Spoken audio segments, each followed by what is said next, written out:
तुला कितीदा सांगितलं होतं त्या मर्याला फिरण्याला जाऊन सांग कमी शिव्या करायला. उलट तू शिकणारस. सॉरी दादा, परत नाही म्हणणार आहे. आणि तसं बी आय हायच कुठं ऐकायला.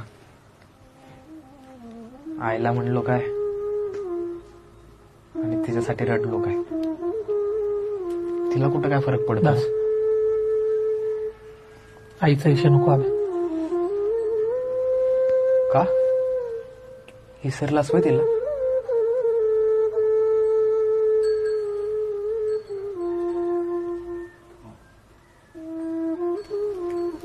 माणूस का श्वास घ्यायचा विसरतो का.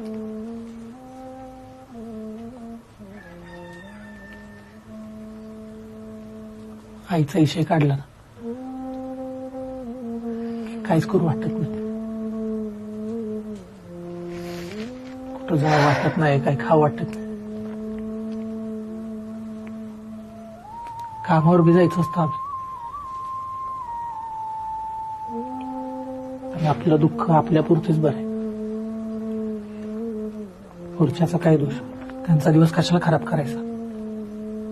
पण दादा आता 10वी संपत आली, परीक्षा बी जवळ आल्या.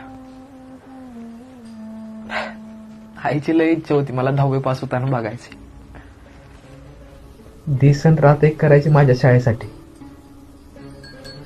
मी बी ठरवलं होतं जेव्हा 10वी पास होईन का नाही तेव्हा पहिला पेढा आईच्या हातात ठेवी.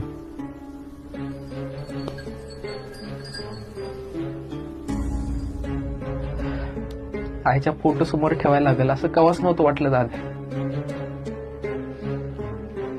आई पाहिजे होती दादा.